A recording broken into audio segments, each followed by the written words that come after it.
That's how I know that I'm unstoppable.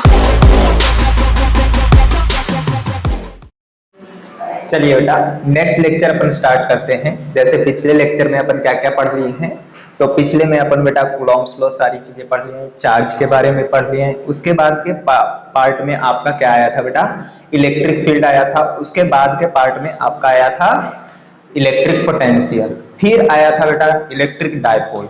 अब क्या है, इलेक्ट्रिक फ्लक्स, है ना, और स्फीयर। इस लेक्चर में आपका इलेक्ट्रिक फ्लक्स और स्फीयर आएगा। तो चलिए देखते हैं इलेक्ट्रिक फ्लक्स क्या होता है। तो इलेक्ट्रिक फ्लक्स कुछ नहीं है बेटा, किसी भी सरफेस से बेटा, जैसे ये मान लीजिए आपके पास एक सरफेस है, इस सरफेस से कितने number of electric field lines pass कर रहे हैं, इस सरफेस से कितने number of electric field lines pass कर रहे हैं, इसे हम कहते हैं electric flux.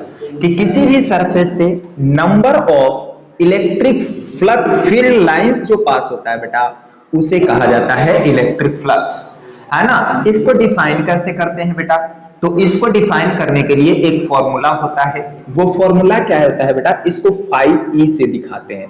Electric flux, E for electric, five for flux, electric flux, है ना। मैग्नेटिक फ्लक्स भी आएगा बेटा, लेकिन अभी क्या पढ़ रहे हो, इलेक्ट्रिक फ्लक्स, इसीलिए फाइव ई। तो सिंपली फाइव मैं बोल रहा हूं, तो फाइव क्या होता है, तो ये होता है बेटा E डॉट डी ए। कितना होता है बेटा, E डॉट डी ए, ये होता है आपका इलेक्ट्रिक फ्लक्स।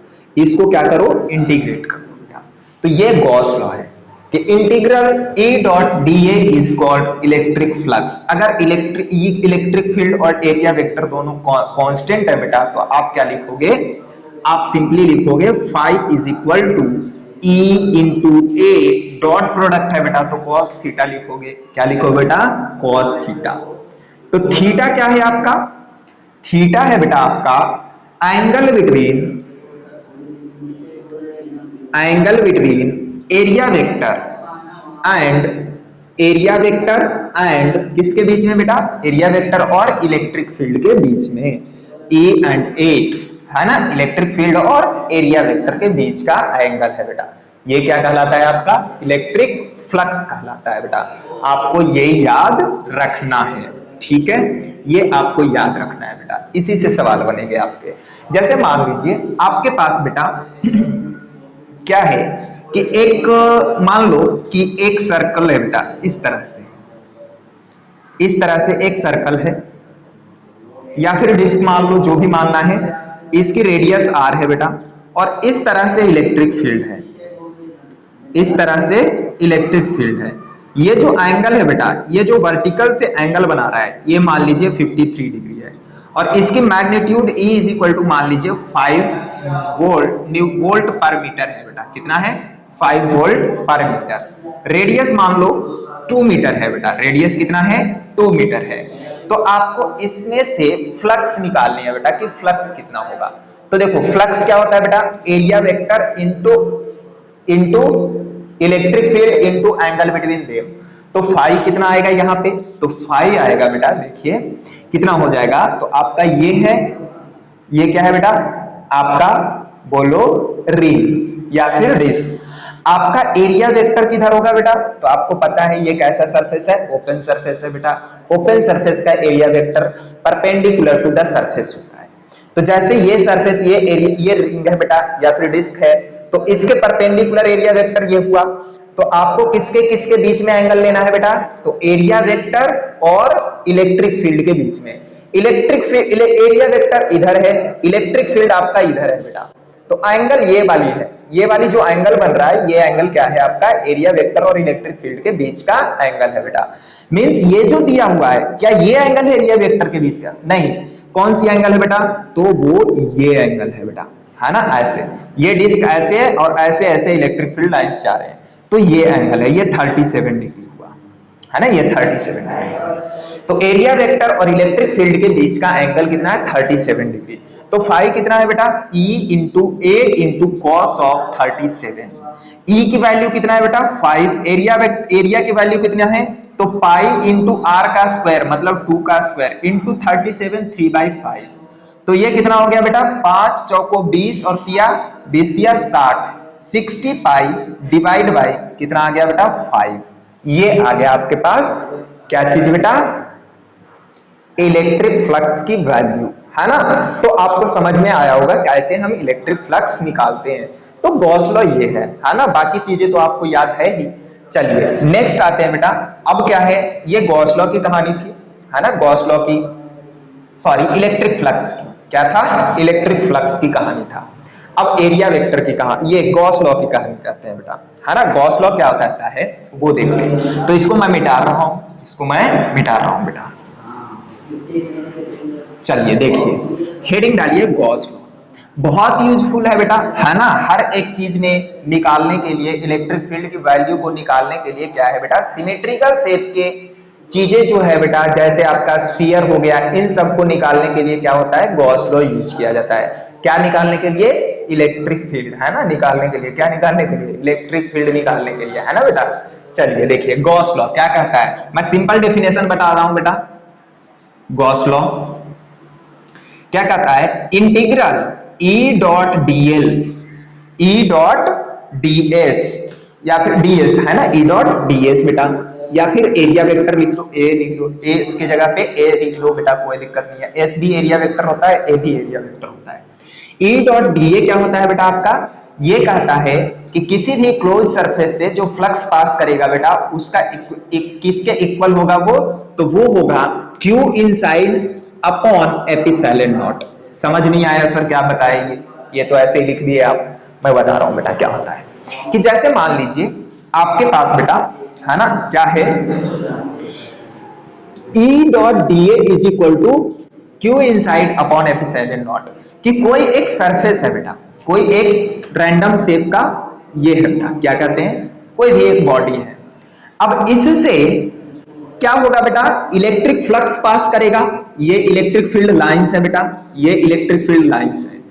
तो E डॉट da क्या है आपका, इलेक्ट्रिक फ्लक्स है, क्या है बेटा, electric flux. E dot da अभी पढ़े थे, तो फाई जो होता है, इसके अंदर प्रेजेंट चार्ज, क्या चीज, इसके अंदर प्रेजेंट चार्ज कितना है, वो डिवाइड बाय क्या है बेटा, एप्सिलॉन नॉट। तो फिर से अगर इसे बनाऊं, चार्ज वाली कहानी बनाऊं, ये तो फ्लक्स की कहानी थी, चार्ज की कहानी बनाऊं बेटा, तो जैसे आपके पास ये कोई शेप है बेटा, इसके इस बॉडी के अंदर में कितने चार्ज हैं, मान लीजिए ये Q1 है, ये Q2 है, ये Q3 है, यहाँ पे कोई Q4 प्रेजेंट है बेटा, यहाँ पे कोई Q5 प्रेजेंट है, कोई Q6 प्रेजेंट है।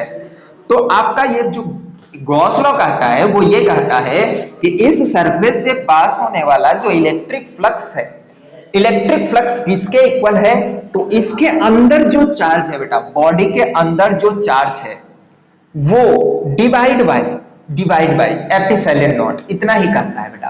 तो अंदर क्या है बेटा, ये फ्लक्स इज इक्वल टू कितना हो गया, Q इनसाइड, कौन कौन है, तो Q1 plus Q2 plus Q3, ये इतना डिवाइड बाय एप्सिलॉन नॉट है बेटा, कितना, एप्सिलॉन नॉट।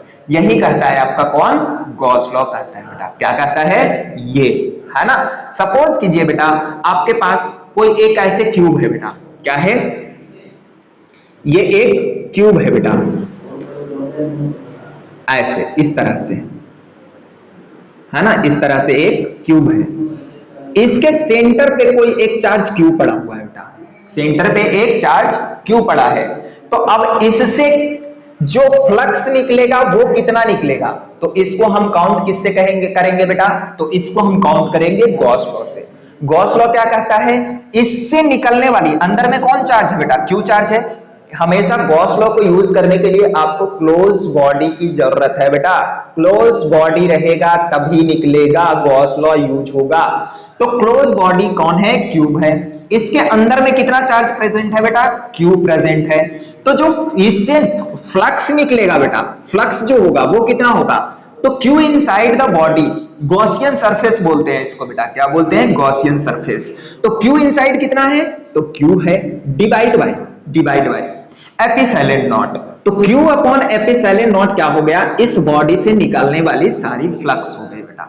ये जितनी भी फ्लक्स निकलेगी इस बॉडी से, मतलब जितने number of electric field lines cross करेंगे इस बॉडी से, इस सरफेस से, इस वाले क्यूब से, वो सारे के सारे कितना होंगे बेटा, Q अपॉन एप्सिलॉन नॉट के इक्वल होंगे। ये कौन कहता है? गॉस लॉ कहता है बेटा। अब सपोज करो कि आपके पास बेटा ये जो नीचे वाली सरफेस है ना, ये जो नीचे वाली सरफेस है बेटा, सिर्फ इससे कितनी फ्लक्स पास हो रही है? ये जो नीचे वाली सरफेस है बेटा, इस सरफेस से कितनी फ्लक्स पास हो रही है? तो हमें क्या पता है बेटा?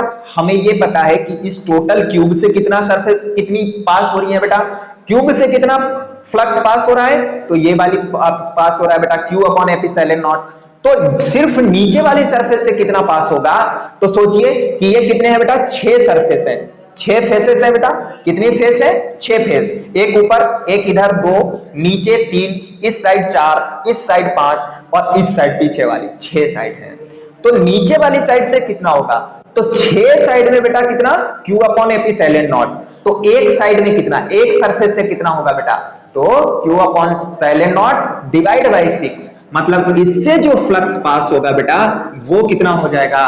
तो Q अपॉन 6 एप्सिलॉन नॉट हो जाएगा। कितना हो जाएगा बेटा? Q अपॉन 6 एप्सिलॉन नॉट हो जाएगा। कोई कहते नहीं मेरे को तो इन दोनों से पास हो रहा है वो निकालनी है, इन दोनों से कितनी फ्लक्स पास हो रही है? तो इन दोनों सरफेस से कितना पास होगा बेटा? तो देखिए 6 में कितना है बेटा? 6 सरफेस से Q upon 6 Q upon epsilon not, तो 2 से कितना होगा? तो Q upon epsilon not divide by कितना बेटा? कितना? 1 के लिए Q अपॉन 6 एप्सिलॉन नॉट है बेटा, तो 2 के लिए कितना हो जाएगा? तो इसका डबल, मतलब Q अपॉन 3 एप्सिलॉन नॉट। तो इन दोनों से अगर देखा जाए बेटा तो ये कितना आएगा?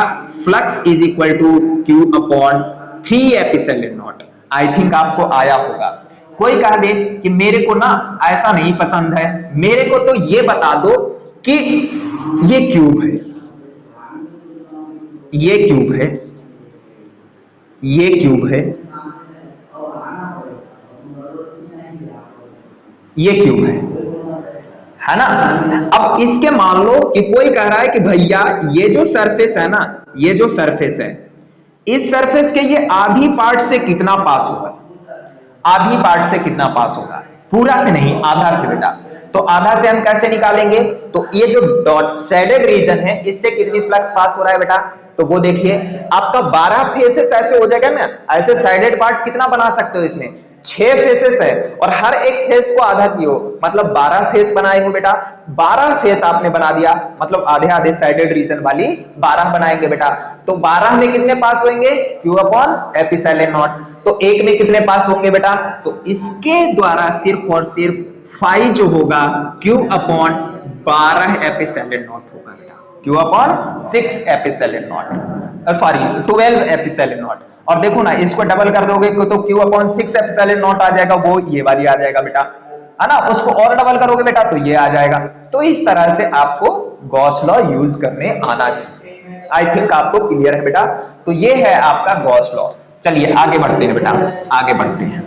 ये छोटे छोटे हैं पार्ट इसलिए जल्दी जल्दी हो रहा है बेटा, है ना? चलिए आगे देखते हैं। अगला है कि कोई स्फीयर है बेटा, स्फीयर के कारण आपका इलेक्ट्रिक फील्ड कितना होता है? स्फीयर है, स्फीयर के कारण जैसे आपके पास स्फीयर होंगे बेटा कितने टाइप के? 4 टाइप के होते हैं। एक होता है हॉलो स्फीयर, है ना? और दूसरा होता है बेटा solid sphere, solid sphere, SS solid sphere. Hollow sphere आपके 2 टाइप के होंगे बेटा, हॉलो कंडक्टिंग स्फीयर और हॉलो नॉन कंडक्टिंग स्फीयर। यहां पे भी क्या होंगे बेटा? Solid conducting sphere, solid non conducting sphere, है ना? नॉन कंडक्टिंग स्फीयर, ठीक है? ये होंगे बेटा। तो अब देखो कंडक्टिंग और नॉन कंडक्टिंग का क्या मतलब है वो थोड़ा सा सुन लो।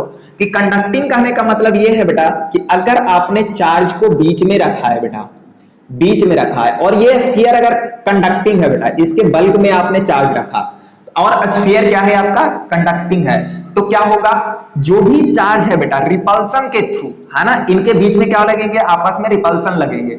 रिपल्सन के थ्रू क्या होता है? सरफेस पे आ जाता है बेटा। अंदर से चार्ज कहां पे पहुंच जाता है? सरफेस पे। तो अगर कंडक्टिंग स्फीयर है बेटा, तो कंडक्टिंग स्फीयर में याद रख लो कि अंदर में कोई चार्ज नहीं होता है बेटा। सारे चार्ज कहां चले जाते हैं? तो सरफेस पे चले जाते हैं बेटा। अगर आपका स्फीयर कैसा है? कंडक्टिंग है, तो ये कंडक्टिंग स्फीयर के लिए। अगर नॉन कंडक्टिंग है तो हम अंदर चार्ज देंगे बेटा तो वो अंदर ही रहेगा, बल्क में ही नॉन कंडक्टिंग में रहता है। है ना। तो आपका हॉलो स्फीयर है बेटा, हॉलो में आप जानते हो हॉलो में तो कोई अंदर में चार्ज रहेगा नहीं, हॉलो नॉन कंडक्टिंग हो या फिर कंडक्टिंग हो, चार्ज अंदर में है ही नहीं तो कंडक्टिंग नॉन कंडक्टिंग का मतलब नहीं बनता है। मतलब किस में बनता है, सॉलिड में। तो सॉलिड अगर कंडक्टिंग है तो वो कैसा बिहेव करेगा बेटा, हॉलो स्फीयर की तरह। नॉन कंडक्टिंग है तब इसके अंदर चार्ज आएंगे, उसकी केस अलग होगी। तो आपके पास hollow conducting sphere, hollow non conducting sphere और सॉलिड कंडक्टिंग स्फीयर, इन तीनों के लिए चार्ज कहां पे होंगे बेटा, बाहर की तरफ सरफेस पे चार्ज होंगे। और सॉलिड में अलग होगा बेटा, सॉलिड में क्या हो जाएगा, तो सॉलिड में बल्क में ही चार्ज रहेंगे बेटा, बल्क के अंदर में ही चार्ज रहते हैं। आई थिंक आपको क्लियर होगा ये, है ना। तो कंडक्टिंग और नॉन कंडक्टिंग ये है बेटा, स्फीयर ये है। तो आपको इन तीनों के लिए एक ही इलेक्ट्रिक फील्ड और पोटेंशियल डिफाइन होगा बेटा, लेकिन इसके लिए अलग होगा, इसके लिए चीजें अलग आएगी बेटा, फॉर्मूला वगैरह सब अलग आएगा। क्लियर है, चलिए आगे देखते हैं बेटा, आगे देखते हैं। इसको मिटा रहा हूं मैं, लिख लो, इसको मिटा रहा हूं। देखो सबसे पहले हेडिंग डालिए बेटा, क्या चीज, हॉलो स्फीयर की कहानी करते हैं। किसके लिए बेटा, हॉलो स्फीयर के लिए, चाहे वो कंडक्टिंग हो चाहे वो नॉन कंडक्टिंग हो, सबके लिए सेम आएगा बेटा, हॉलो स्फीयर। कंडक्टिंग और नॉन कंडक्टिंग, कंडक्टिंग या फिर नॉन कंडक्टिंग सब आएंगे बेटा इसके अंदर, है ना। देखिए आपके पास ये है बेटा, ये एक स्फीयर है ना। आपने इसके सरफेस पे बेटा क्या दे दिया है, चार्ज दे दिया है, ऐसे सरफेस पे आपने चार्ज दे रखा है बेटा। अब यहाँ पे सेंटर से इसकी रेडियस r है, तो आपके पास तीन जगह पे निकालने होंगे बेटा, क्या चीज, तीन जगह पे इलेक्ट्रिक फील्ड और इलेक्ट्रिक पोटेंशियल की वैल्यू। जैसे ये है बेटा, आपको एक आउटर पॉइंट पे निकालना होगा, ये P पॉइंट है बेटा, ये आपका सरफेस पे है, मान लीजिए ये Q पॉइंट है, और ये एक अंदर में है बेटा, P Q R, R तो ये ले रखा है बेटा, है ना, R तो ले रखा है, S लिख देता हूं इसको, S पॉइंट है। इन तीनों पे आपको क्या निकालनी है, सबके जो रेडियस है बेटा R जो है वो R ही लिख रहा हूं, है ना। R इसलिए बेटा क्योंकि अपन अलग अलग पॉइंट दे रखे हैं, तो R लिखने में कोई दिक्कत नहीं है, सब बराबर नहीं है, सब छोटे बड़े हैं बेटा, किससे, R से, कैपिटल R से, ठीक है। तो अब इसके कारण हर पॉइंट पे आपको इलेक्ट्रिक फील्ड की फॉर्मूला लिखनी है। तो इलेक्ट्रिक फील्ड की जो फॉर्मूला आती है बेटा, मैं डायरेक्ट लिख रहा हूं, आप डिराइव भी कर सकते हो बेटा, अपने पास उतनी क्रैश कोर्स में टाइम नहीं होती है तो हम डिराइव नहीं कर रहे हैं। तो इलेक्ट्रिक फील्ड क्या है बेटा, जब आपका स्मॉल r है बेटा, है ना, स्मॉल r है जो ग्रेटर देन कैपिटल R है, मतलब कौन सा पॉइंट बेटा, small r is greater than, ये वाली जो R है बेटा वो ग्रेटर देन कैपिटल R है, तो वो ये P पॉइंट हुआ, मतलब P पॉइंट आउटसाइड होता है बेटा, क्या लिखते हैं इसको, आउटसाइड, आउटसाइड लिखते हैं, है ना। यहां पे इलेक्ट्रिक फील्ड कितना आता है, तो ये आता है बेटा K Q, इस पे Q चार्ज, अरे S इसको कर दो, T इसको कर दो बेटा, ऐसे, है ना। ये Q क्योंकि चार्ज दे रखे हैं अपन, KQ अपॉन R स्क्वायर, कितना बेटा, R स्क्वायर, R कौन सा, ये वाली, है ना, ये R, ठीक है। तो KQ अपॉन R स्क्वायर। दूसरा क्या होता है बेटा कि R is equal to R पे, मतलब कौन सा पॉइंट है बेटा, S, मतलब सरफेस पे है, सरफेस पे है बेटा। इसके लिए इलेक्ट्रिक फील्ड की वैल्यू कितनी आती है, तो इसके लिए KQ अपॉन, ये R इज इक्वल टू कितना बन गया बेटा, कैपिटल R, सरफेस पे आ गया मतलब R is equal to capital R आ गया। तो आप क्या कर दो, इसको R is equal to capital R लिख दीजिए, तो KQ अपॉन कैपिटल R हो गया बेटा। अब एक आता है आपका इनसाइड, है ना, अंदर की तरफ, T point, R less than capital R है बेटा, R जो है आपका इस R से छोटा है, मतलब अंदर की तरफ है, अंदर है बेटा। तो अंदर कोई चार्ज होता ही नहीं है बेटा, अंदर कोई चार्ज नहीं होता है, क्योंकि चार्ज सब के सब कहां पे हैं आपके, तो सरफेस पे है, तो अंदर कोई चार्ज नहीं है, अंदर कोई चार्ज नहीं है, तो इलेक्ट्रिक फील्ड कितना हो जाएगा बेटा, जीरो हो जाएगा। तो E is equal to zero, क्योंकि Q जीरो है बेटा, तो इलेक्ट्रिक फील्ड जीरो हो जाएगा। तो ये कौन सा इनसाइड पॉइंट है बेटा, इनसाइड या फिर T पॉइंट है, कौन सा, T पॉइंट है बेटा। क्लियर। अब इसकी ग्राफ ड्रॉ करनी होती है बेटा, इसकी क्या होता है, ग्राफ ड्रॉ करना होता है। तो कैसे ग्राफ ड्रॉ करोगे, इलेक्ट्रिक फील्ड वर्सेस R की ग्राफ होता है बेटा, R वर्सेस इलेक्ट्रिक फील्ड। तो देखो ये R is equal to capital R है, R is equal to capital R पे आपका इलेक्ट्रिक फील्ड कितना है बेटा, R is equal to capital R पे इलेक्ट्रिक फील्ड है KQ upon R square, sorry ये स्क्वायर है बेटा, KQ अपॉन R स्क्वायर, तो ये आ गया KQ अपॉन R का स्क्वायर। अब ये आपका इलेक्ट्रिक फील्ड है बेटा यहाँ पे, है ना, यहाँ पे।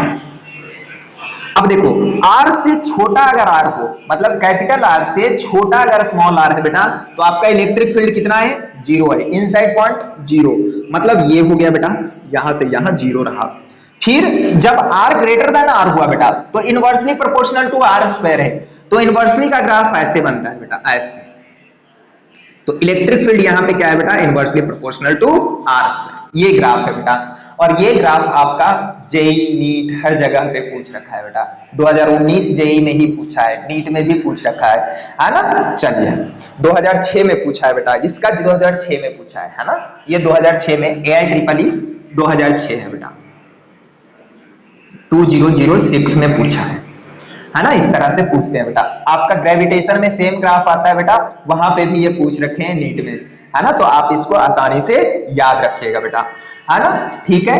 अब देखो इलेक्ट्रिक पोटेंशियल बेटा, सेम के लिए पोटेंशियल डिफाइन करनी है आपको कि V कितना होगा। ये सब क्या है बेटा, ये सब आपका इलेक्ट्रिक फील्ड का हो गया। V कितना होता है जब आपका R ग्रेटर देन R है बेटा, आउटसाइड पॉइंट के लिए। फॉर्मूला याद रखनी है सबका आप, है ना, फॉर्मूला बेटा बहुत इंपॉर्टेंट है, याद रखना है।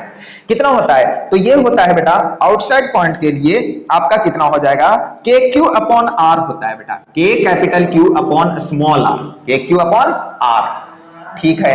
और दूसरा क्या होता है बेटा, जब इक्वल रहता है तो यहां पे क्या आएगा बेटा, वोल्टेज पोटेंशियल जो होता है वो कितना आता है, तो KQ अपॉन सिंगल R आता है बेटा, R के जगह पे कैपिटल R हो जाएगा।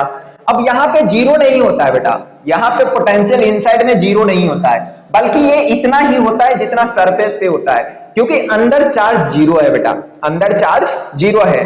आपका इलेक्ट्रिक पोटेंशियल और इलेक्ट्रिक फील्ड में जो रिलेशन होता है, relation between electric field and potential, क्या आता है बेटा, तो ये आता है dV is equal to minus E dot D R, dV is equal to minus E dot D R. आपको मैं पढ़ा चुका हूं, इस पे सवाल भी करवा चुका हूं बेटा, है ना, तो आप टेंशन मत लो, आप पीछे जाके देख सकते हो, पिछले पार्ट में पोटेंशियल वाली पार्ट में आपको ये करवा चुका हूं मैं। तो इलेक्ट्रिक फील्ड अगर 0 है बेटा, तो पोटेंशियल भी क्या हुआ, dV इज इक्वल टू 0, मतलब V2 minus V1 is equal to 0, मतलब V2 is equal to V1।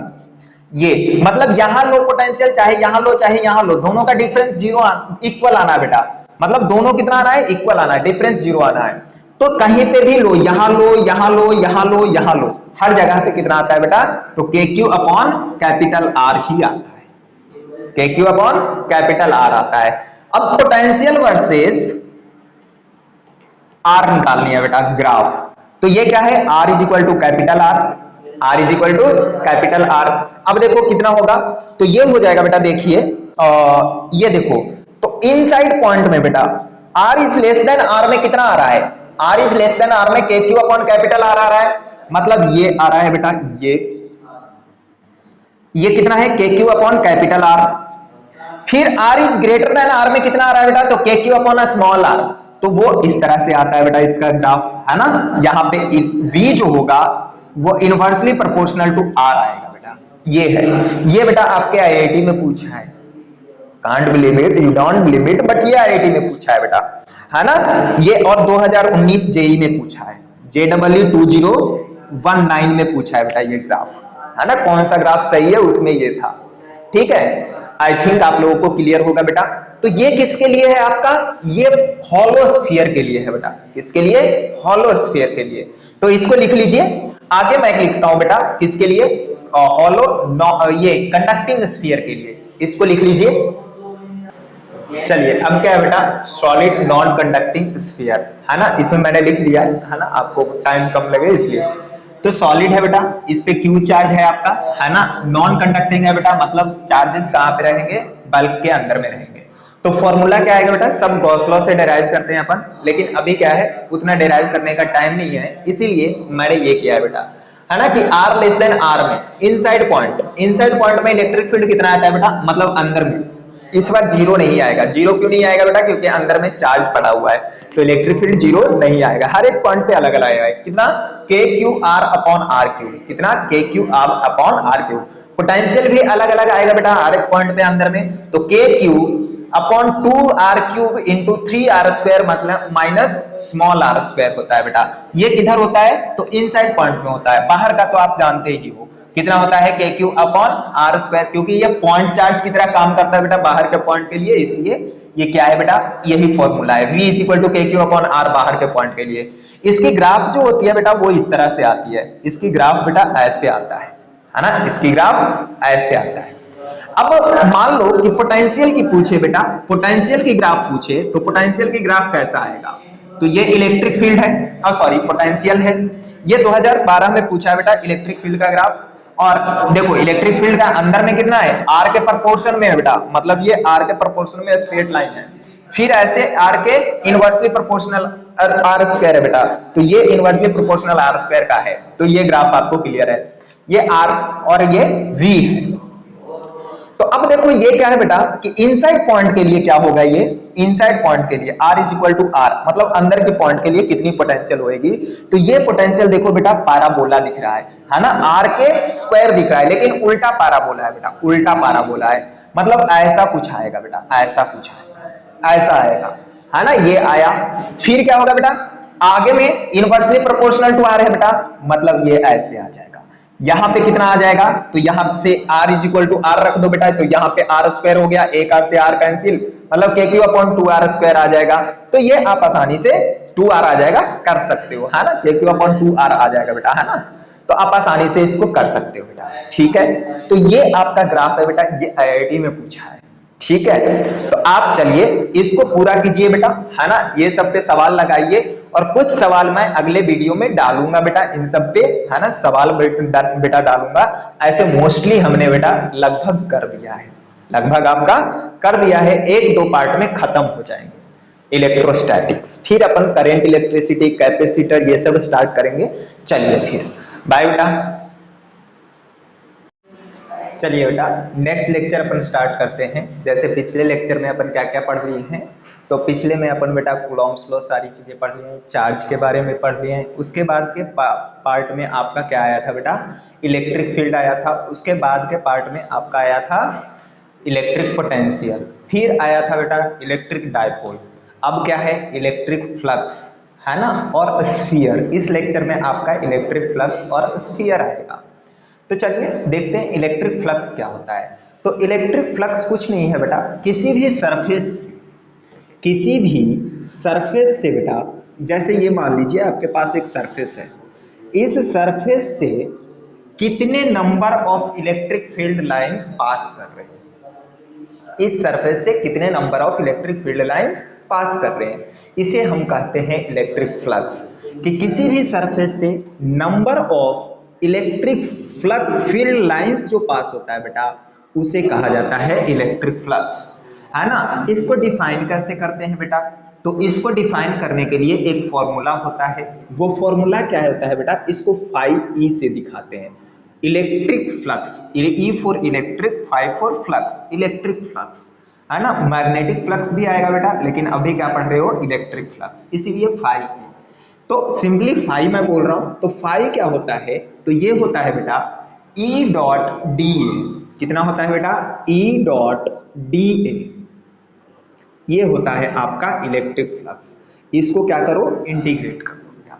तो ये गॉस लॉ है कि integral E dot D A is called electric flux. अगर इलेक्ट्रिक फील्ड और एरिया वेक्टर दोनों कांस्टेंट है बेटा, तो आप क्या लिखोगे, आप सिंपली लिखोगे phi is equal to E into A, dot product है बेटा, तो कॉस थीटा लिखोगे। क्या लिखोगे बेटा, कॉस थीटा।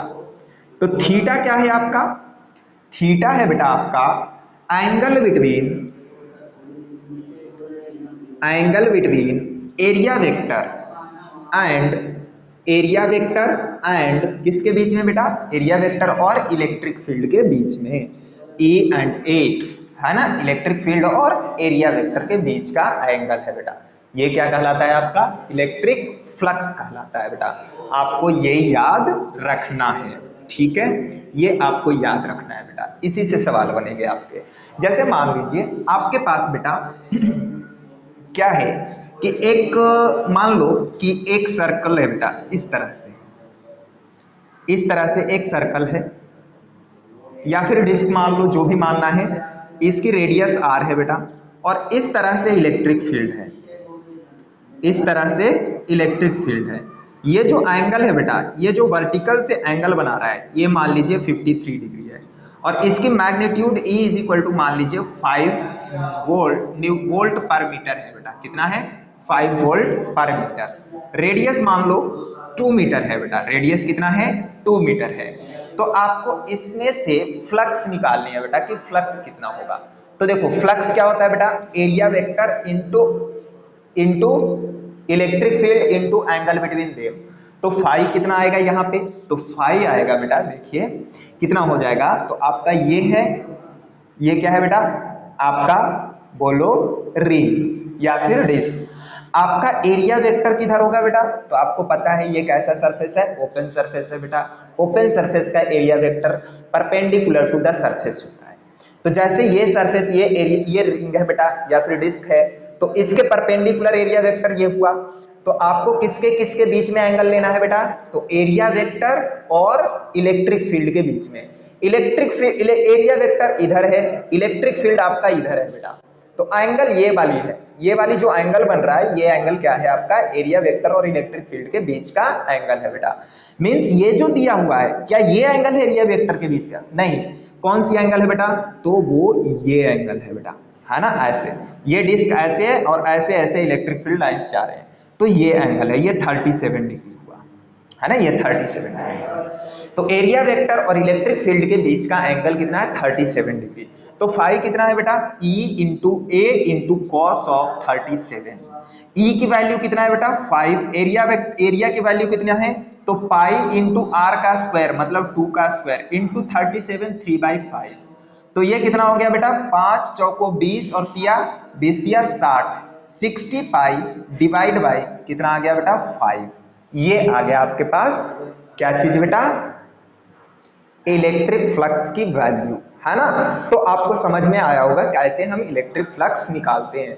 तो गॉस लॉ ये है ना, बाकी चीजें तो आपको याद है ही। चलिए नेक्स्ट आते हैं बेटा। अब क्या है, ये गॉस लॉ की कहानी थी, है ना, गॉस लॉ की, सॉरी इलेक्ट्रिक फ्लक्स की। क्या था? इलेक्ट्रिक फ्लक्स की कहानी था। अब एरिया वेक्टर की कहानी, ये गॉस लॉ की कहानी कहते हैं बेटा, है ना। गॉस लॉ क्या होता है वो देख लें। तो इसको मैं मिटा रहा हूं, इसको मैं मिटा रहा हूं बेटा। चलिए देखिए, हेडिंग डालिए गॉस लॉ। बहुत यूजफुल है बेटा, है ना। हर एक चीज में निकालने के लिए, इलेक्ट्रिक फील्ड की वैल्यू को निकालने के लिए क्या है बेटा? सिमेट्रिकल शेप के चीजें जो है बेटा, जैसे आपका स्फीयर हो गया, इन सब को निकालने के लिए क्या होता है? गॉस लॉ यूज किया जाता है। क्या निकालने के लिए? इलेक्ट्रिक फील्ड, है ना, निकालने के लिए। क्या निकालने के लिए? इलेक्ट्रिक फील्ड निकालने के लिए, है ना बेटा। चलिए देखिए गॉस लॉ क्या कहता है, मैं सिंपल डेफिनेशन बता रहा हूं बेटा।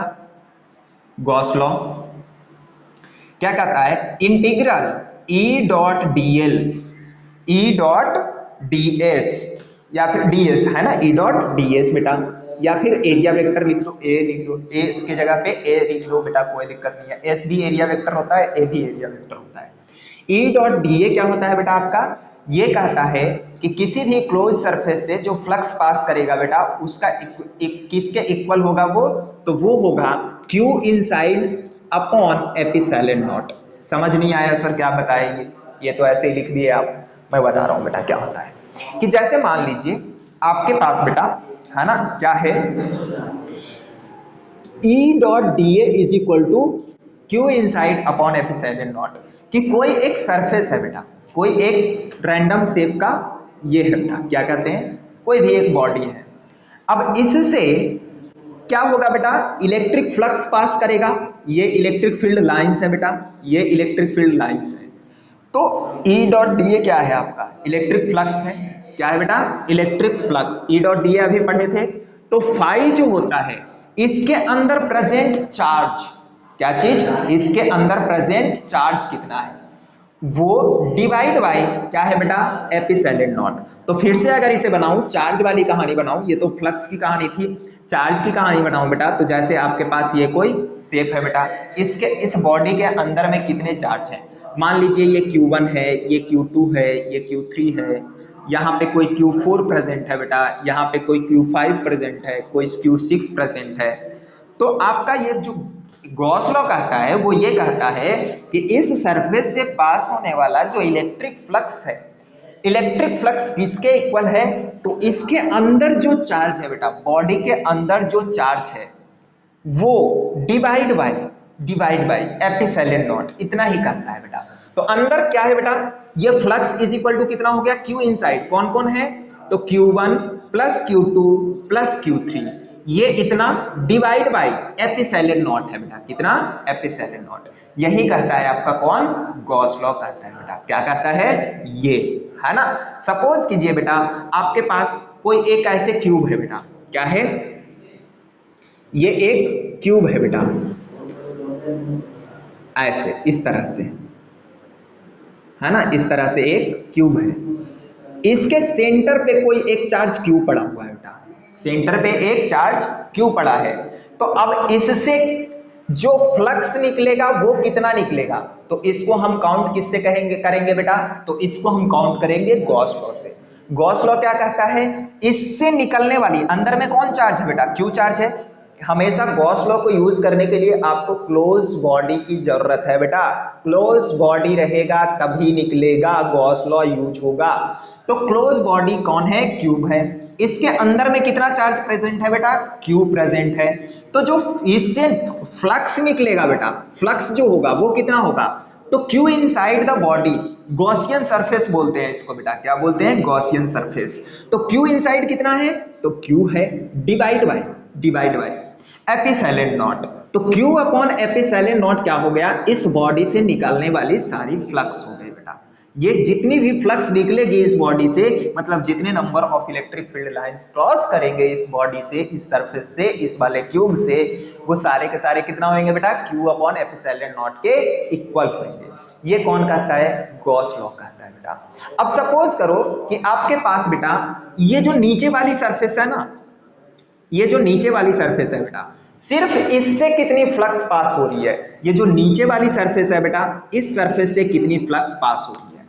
तो हमें क्या पता है बेटा, हमें ये पता है कि इस टोटल क्यूब से कितना सरफेस कितनी पास हो रही है बेटा, क्यूब से कितना फ्लक्स पास हो रहा है, तो ये वाली पास हो रहा है बेटा Q अपॉन एप्सिलॉन नॉट।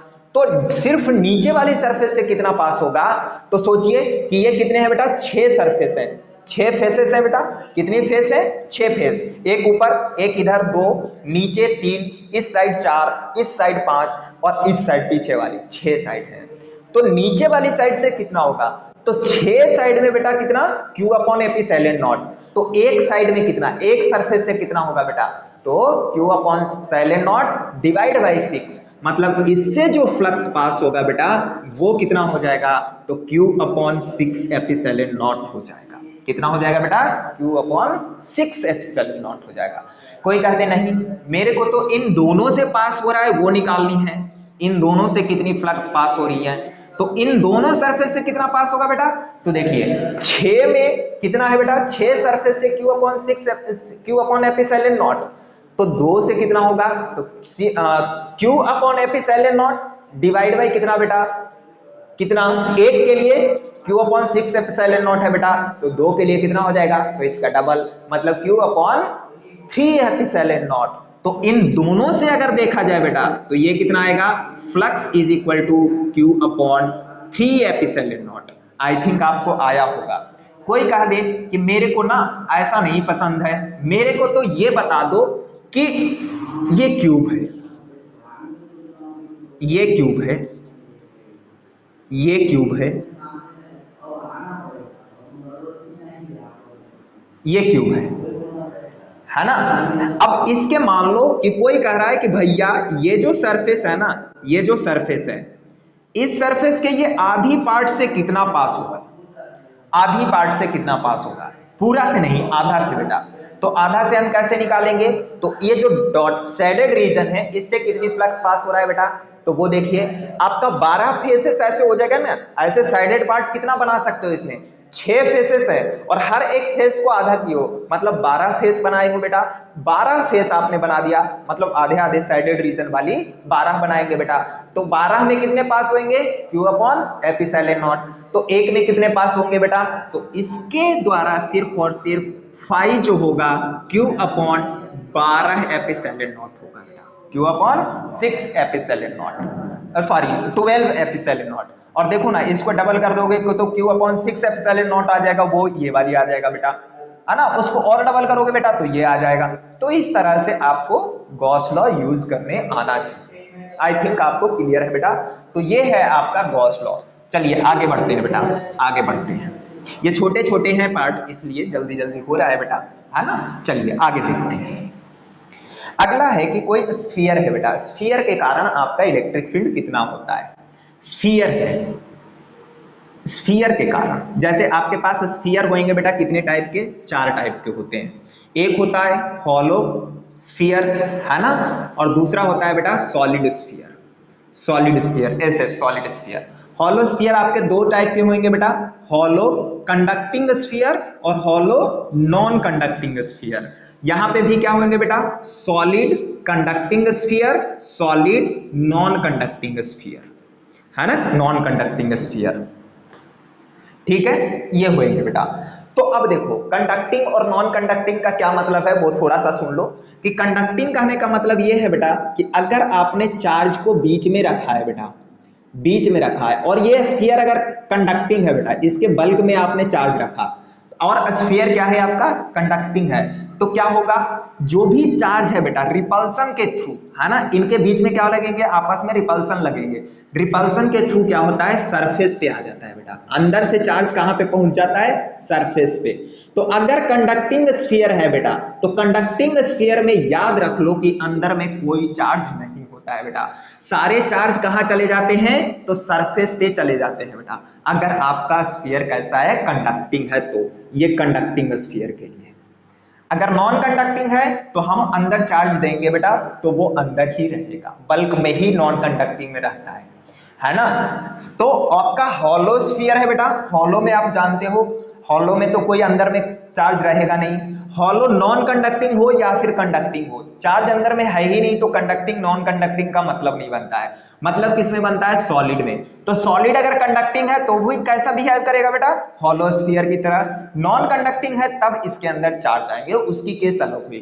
तो आपके पास hollow conducting sphere, hollow non conducting sphere और सॉलिड कंडक्टिंग स्फीयर, इन तीनों के लिए चार्ज कहां पे होंगे बेटा, बाहर की तरफ, सरफेस पे चार्ज होंगे। और सॉलिड में अलग होगा बेटा, सॉलिड में क्या हो जाएगा, तो सॉलिड में बल्क में ही चार्ज रहेंगे बेटा, बल्क के अंदर में ही चार्ज रहते हैं।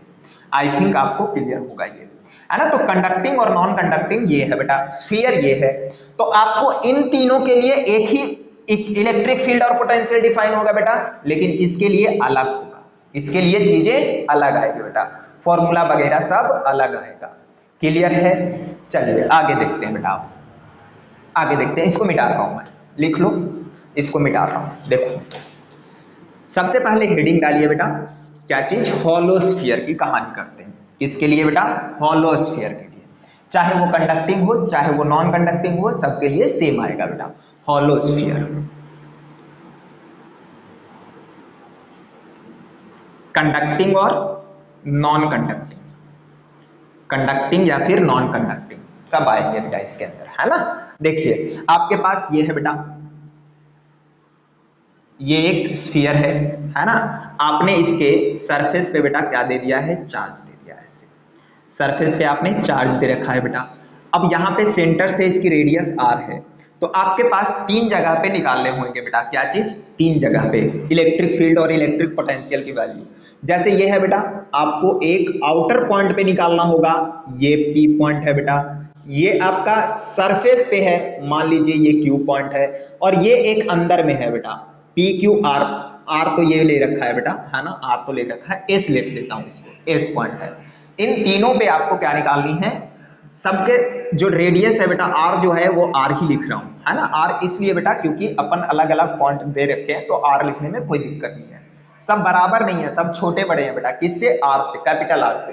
ठीक है, तो अब इसके कारण हर पॉइंट पे आपको इलेक्ट्रिक फील्ड की फॉर्मूला लिखनी है। तो इलेक्ट्रिक फील्ड की जो फॉर्मूला आती है बेटा, मैं डायरेक्ट लिख रहा हूं, आप डिराइव भी कर सकते हो बेटा, अपने पास उतनी क्रैश कोर्स में टाइम नहीं होती है, तो हम डिराइव नहीं कर रहे हैं। तो इलेक्ट्रिक फील्ड क्या है बेटा, जब आपका स्मॉल आर है बेटा, है ना, स्मॉल आर है, जो ग्रेटर देन कैपिटल आर है। मतलब कौन सा पॉइंट बेटा, small R is greater than, ये वाली जो आर है बेटा वो ग्रेटर देन कैपिटल आर है, तो वो ये पी पॉइंट हुआ। मतलब पी पॉइंट आउटसाइड होता है बेटा, क्या लिखते हैं इसको, आउटसाइड, आउटसाइड लिखते हैं, है ना। यहाँ पे इलेक्ट्रिक फील्ड कितना आता है, तो ये आता है बेटा के क्यू, इस पे क्यूब चार्ज, अरे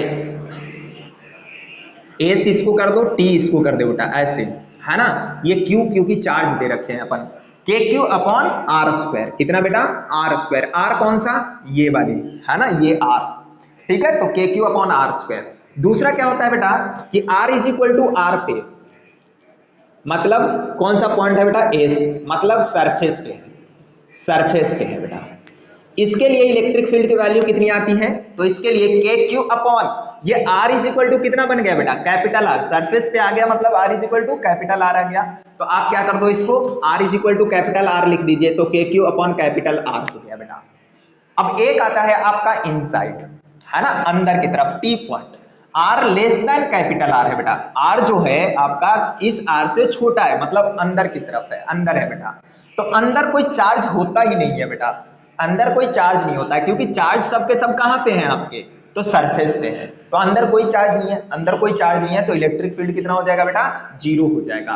तो E is equal to zero, क्योंकि Q जीरो है बेटा, तो इलेक्ट्रिक फील्ड जीरो हो जाएगा। तो ये कौन सा इनसाइड पॉइंट है बेटा, इनसाइड या फिर टी पॉइंट है, कौन सा, टी पॉइंट है बेटा, क्लियर।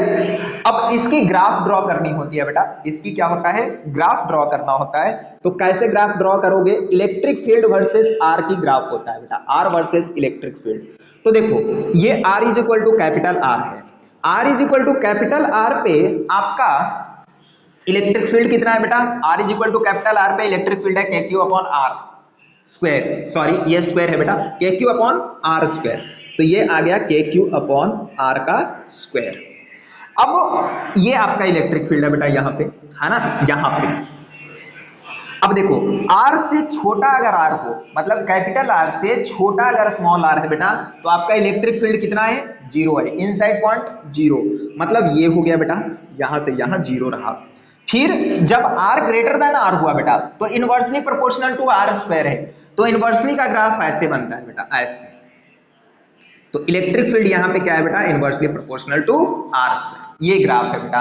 और ये ग्राफ आपका जेई नीट हर जगह पे पूछ रखा है बेटा, 2019 जेई में ही पूछा है, नीट में भी पूछ रखा है ना। चलिए 2006 में पूछा है बेटा, इसका 2006 में पूछा है ना, ये 2006 में AIEEE 2006 है बेटा, 2006 में पूछा है ना। इस तरह से पूछते हैं बेटा। आपका ग्रेविटेशन में सेम ग्राफ आता है बेटा, वहां पे भी ये पूछ रखे हैं नीट में, है ना, तो आप इसको आसानी से याद रखिएगा बेटा, है ना, ठीक है।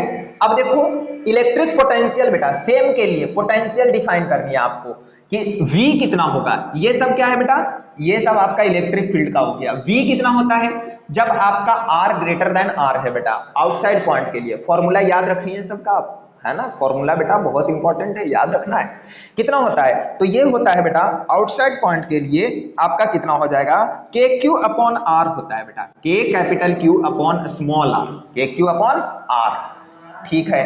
और दूसरा क्या होता है बेटा, जब इक्वल रहता है तो यहां पे क्या आएगा बेटा, वोल्टेज पोटेंशियल जो होता है वो कितना आता है, तो के क्यू अपॉन सिंगल आर आता है बेटा, आर के जगह पे कैपिटल आर हो जाएगा। अब यहाँ पे जीरो नहीं होता है बेटा, यहाँ पे पोटेंशियल इनसाइड में जीरो नहीं होता है, बल्कि ये इतना ही होता है जितना सरफेस पे होता है, क्योंकि अंदर चार्ज जीरो है बेटा, अंदर चार्ज जीरो है। आपका इलेक्ट्रिक पोटेंशियल और इलेक्ट्रिक फील्ड में जो रिलेशन होता है, relation between electric field and potential, क्या आता है बेटा, तो ये आता है dv is equal to minus E dot D R, dv is equal to minus E dot D R. आपको मैं पढ़ा चुका हूं, इस पे सवाल भी करवा चुका हूं बेटा, है ना, तो आप टेंशन मत लो, आप पीछे जाके देख सकते हो, पिछले पार्ट में पोटेंशियल वाली पार्ट में आपको ये करवा चुका हूं मैं। तो इलेक्ट्रिक फील्ड अगर जीरो है बेटा, तो पोटेंशियल भी क्या हुआ, dv is equal to zero, मतलब v2 minus v1 is equal to zero, मतलब v2 is equal to v1। ये मतलब यहां लो पोटेंशियल, चाहे यहां लो चाहे यहां लो, दोनों का डिफरेंस जीरो इक्वल आना बेटा, मतलब दोनों कितना आना है, इक्वल आना है, डिफरेंस जीरो आना है। तो कहीं पे भी लो, यहाँ लो, यहाँ लो, यहाँ लो, यहाँ लो, हर जगह पे कितना आता है बेटा, तो के क्यू अपॉन कैपिटल आर ही आता है, K Q upon capital are आता है। अब पोटेंशियल वर्सेस आर निकालनी है बेटा, ग्राफ। तो ये क्या है, R is equal to capital R, R is equal to capital R. अब देखो कितना होगा, तो ये हो जाएगा बेटा, देखिए ये देखो, तो इनसाइड पॉइंट में बेटा R is less than R में कितना आ रहा है, R is less than R में K Q upon capital R आ रहा है, मतलब ये आ रहा है बेटा, ये कितना है, K Q upon capital R. फिर R is greater than R में कितना आ रहा है बेटा, तो के क्यू अपॉन स्मॉल आर। तो वो इस तरह से आता है बेटा इसका ग्राफ, है ना। यहाँ पे v जो होगा वो इनवर्सली प्रोपोर्शनल टू आर आएगा बेटा, ये है, ये बेटा आपके आईआईटी में पूछा है, can't believe it, you don't believe it, but ये आईआईटी में पूछा है बेटा, है ना। ये और 2019 जेई में पूछा है, JEE2019 में पूछा है बेटा ये ग्राफ, है ना। कौन सा ग्राफ सही है उसमें ये था, ठीक है। आई थिंक आप लोगों को क्लियर होगा बेटा। तो ये किसके लिए है आपका, ये हॉलो स्फीयर के लिए है बेटा, इसके लिए हॉलो स्फीयर के लिए। तो इसको लिख लीजिए, आगे मैं लिखता हूं बेटा किसके लिए, हॉलो ये कंडक्टिंग स्फीयर के लिए, इसको लिख लीजिए। चलिए अब क्या है बेटा, सॉलिड नॉन कंडक्टिंग स्फीयर, है ना, इसमें मैंने लिख दिया है ना, आपको टाइम कम लगे इसलिए। तो सॉलिड है बेटा, इस पे क्यू चार्ज है आपका, है ना। नॉन कंडक्टिंग है बेटा, मतलब चार्जेस कहाँ पे रहेंगे, बल्ब के अंदर में रहेंगे। तो फॉर्मूला क्या आएगा बेटा, सब गॉस लॉ से डेराइव करते हैं अपन, लेकिन अभी क्या है उतना डेराइव करने का टाइम नहीं है, इसीलिए मैंने ये किया है बेटा, है ना, कि आर लेस देन आर में इनसाइड पॉइंट में इलेक्ट्रिक फील्ड कितना आता है बेटा, मतलब अंदर में, इस बार जीरो नहीं आएगा। जीरो क्यों नहीं आएगा बेटा, क्योंकि अंदर में चार्ज पड़ा हुआ है, तो इलेक्ट्रिक फील्ड जीरो नहीं आएगा, हर एक पॉइंट पे अलग अलग आएगा। कितना, K Q R upon R cube, कितना, K Q R upon R cube. Potential भी अलग अलग आएगा बेटा हर एक पॉइंट पे अंदर में, तो के Q upon 2r cube into 3r square, मतलब माइनस स्मॉल r स्क्वायर होता है बेटा। ये किधर होता है, तो इनसाइड पॉइंट में होता है, बाहर का तो आप जानते ही हो कितना होता है, K Q upon R square, क्योंकि ये पॉइंट चार्ज की तरह काम करता है बेटा बाहर के पॉइंट के लिए, इसलिए ये क्या है बेटा, यही फॉर्मूला है, v इज इक्वल टू के क्यू अपॉन आर बाहर के पॉइंट के लिए। इसकी ग्राफ जो होती है बेटा वो इस तरह से आती है, इसकी ग्राफ बेटा ऐसे आता है ना, इसकी ग्राफ ऐसे आता है। अब मान लो कि पोटेंशियल की पूछे बेटा, पोटेंशियल की ग्राफ पूछे, तो पोटेंशियल की ग्राफ कैसा आएगा, तो ये इलेक्ट्रिक फील्ड है, और सॉरी पोटेंशियल है, ये 2012 में पूछा है बेटा इलेक्ट्रिक फील्ड का ग्राफ।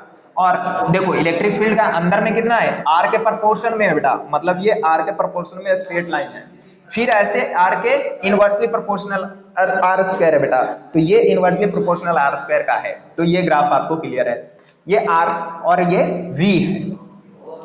तो अब देखो ये क्या है बेटा, कि इनसाइड पॉइंट के लिए क्या होगा, ये इनसाइड पॉइंट के लिए r is equal to R, मतलब अंदर के पॉइंट के लिए कितनी पोटेंशियल होएगी, तो ये पोटेंशियल देखो बेटा पैराबोला दिख रहा है ना, r के स्क्वायर दिख रहा है, लेकिन उल्टा पैराबोला है बेटा, उल्टा पैराबोला है, मतलब ऐसा कुछ आएगा बेटा, ऐसा कुछ आएगा, ऐसा आएगा, है ना, ये आया।